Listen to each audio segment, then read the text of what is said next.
பிடிச்சலாம் subscribe பண்ணுங்க, bell பட்டனை hit பண்ணுங்க. ஹலோ ஃப்ரெண்ட்ஸ், வணக்கம், வெல்கம் டு ஆல். இன்றைக்கி நாங்கள் பார்க்க போகிறது ஒரு ரொம்ப சூப்பரான சைடிஷ் ரெசிபி. இது சேலம் ஸ்பெஷல் தக்காளி சாப்பீஸ். இது சாப்பாடு, இட்லி, தோசை, சப்பாத்தி எல்லாத்துக்குமே மேட்ச் ஆகும். ரொம்ப சீக்கிரம் செஞ்சிடலாம். வாங்க எப்படி செய்யுதுன்னு பார்க்கலாம். ஃபஸ்ட்டு ஒரு பேன் வச்சு தேவையான அளவு எண்ணெய் சேர்த்துக்கலாம். எண்ணெய் நல்லா காஞ்சி வரட்டும். காஞ்சதும் கடுகு, உளுத்தம்பருப்பெல்லாம் சேர்த்து தாளிச்சிக்கலாம். இந்த குழம்புக்கு கொஞ்சம் எண்ணெய் கூடுதலாக இருந்தால் தான் நல்லாயிருக்கும். அதனால் நான் இன்றைக்கி கொஞ்சம் எக்ஸ்ட்ரா எண்ணெய் சேர்த்துருக்கேன். கொஞ்சம் கம்மியாக கூட சேர்த்து செய்யலாம். கடுகு நல்லா பொரிஞ்சதுக்கப்புறம் ஒரு 10 போல் சின்ன வெங்காயத்தை கட் பண்ணி வச்சுருக்கேன். கூட கருவேப்பிலையும் எடுத்து வச்சுருக்கேன். எண்ணெயில் சேர்த்து தாளிச்சிக்கிறேன். கிட்டத்தட்ட நான் ஒரு 1/2 கிலோ அளவுக்கு தக்காளி நல்லா பொடி பொடியாக கட் பண்ணி எடுத்து வச்சுருக்கேன். அதை இந்த எண்ணெயில் சேர்த்துக்கிறேன். நான் சேர்த்துருக்கிற தக்காளியை எண்ணெயிலேயே நல்லா வதக்கிக்கிறேன். ஒரு 2 நிமிஷம் மாதிரி வதக்கி விட்டுக்கலாம்.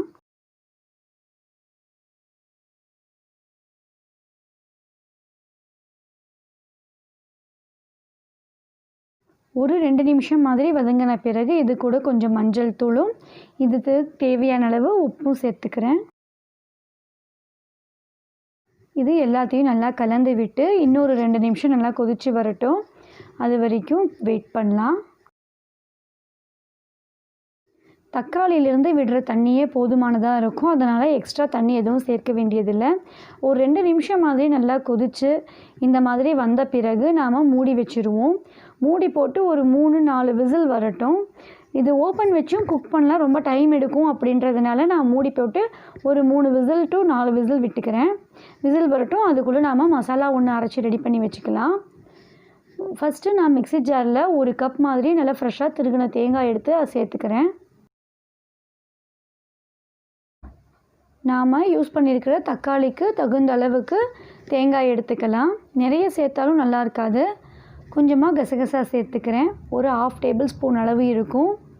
அடுத்து 1 டேபிள் ஸ்பூன் அளவுக்கு சோம்பு சேர்த்துக்கிறேன்.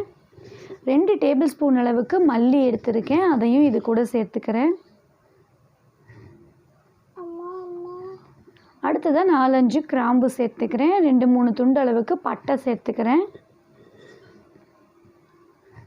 அடுத்ததாக கட் பண்ணி வச்சுருக்கிற இஞ்சி, ஒரு 10 பல் அளவுக்கு பூண்டு சேர்த்துக்கிறேன்.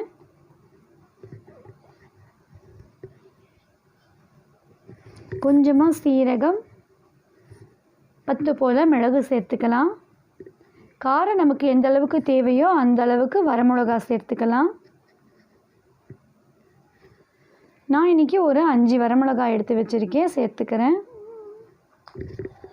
அடுத்தது ஒரு 2 டேபிள் ஸ்பூன் அளவு பொட்டுக்கடலை சேர்த்துக்கலாம்.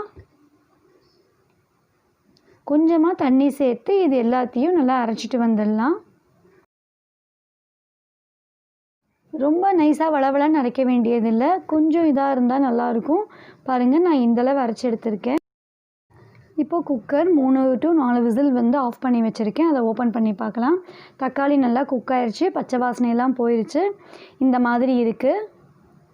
இப்போது அடுப்பை ஆன் பண்ணி நான் அரைச்சி வச்சுருக்கிற மசாலாவை இது கூட சேர்த்துக்கலாம். நாம் அரைச்சி வச்சுருக்கிற மசாலாவை சேர்த்து அதுக்கு தேவையான அளவுக்கு தண்ணியையும் சேர்த்துக்கலாம். மசாலாவுடைய பச்சை வாசனை போகணும் இல்லையா, அதுக்கு கணக்கு பண்ணி தண்ணி ஊற்றிக்கலாம். நான் மிக்ஸி ஜாரை கழுவி தண்ணி ஊற்றிட்டு கூட சாதா தண்ணியையும் ஊற்றிக்கிறேன். நல்லா கொதித்து பச்சை வாசனை அடங்கணும். அதுக்காக கொஞ்சம் எக்ஸ்ட்ரா தண்ணி தான் தேவைப்படும்.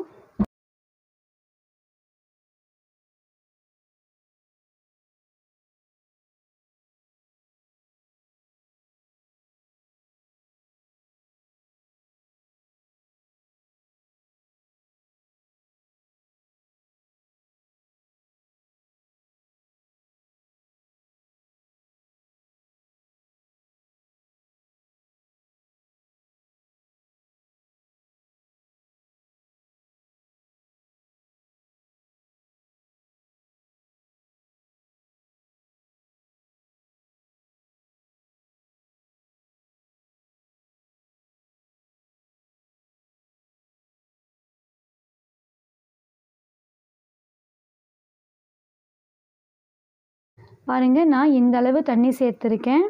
இந்த அளவு தண்ணி சேர்த்து நல்லா கொதித்து வரணும். அடுப்பை ஹை ஃப்ளேம் வச்சுக்கலாம். குக்கர் மூடியை இந்த மாதிரி மூடி வச்சிடலாம். கொதித்து மேலே விழும், அடுப்பு திட்டெல்லாம் டர்ட் ஆகிடும். அதனால் இந்த மாதிரி மூடி வச்சிடுறது பரவாயில்ல. பாருங்கள், இப்போ ஒரு 5 நிமிஷம் கொதிச்சிருக்கு. இந்த மாதிரி நல்லா கொதித்து வரப்போ தான் பச்சை வாசனை அடங்கி நல்லாயிருக்கும். இன்னும் இது கொதித்து வரட்டும். திருப்பி ஒரு 5 to 6 நிமிஷம் கொதிச்சிருக்கு. பாருங்கள், நல்லா கெட்டியாயிடுச்சு, பச்சை வாசனை அடங்கிருச்சு. இன்னும் கொஞ்சம் நேரம் கொதித்து எண்ணெய் பிரிஞ்சு வர வரைக்கும் வச்சுருக்கலாம்.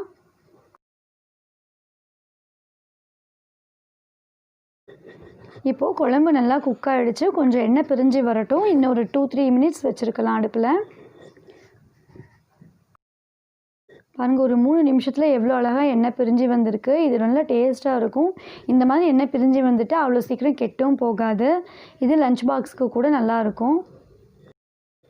அவ்வளோதான், நம்மளுடைய தக்காளி குழம்பு சூப்பராக ரெடி ஆகிடுச்சு. பாருங்கள், இதை வேற ஒரு பாத்திரத்துக்கு ட்ரான்ஸ்ஃபர் பண்ணிக்கலாம். இந்த வீடியோ உங்களுக்கு பிடிச்சிருந்ததுன்னா லைக் பண்ணிவிட்டு ஷேர் பண்ணுங்கள். மறக்காமல் சப்ஸ்கிரைப் பண்ணிவிட்டு பெல் பட்டனையும் கிளிக் பண்ணிக்கோங்க. தேங்க்ஸ் ஃபார் வாட்சிங்.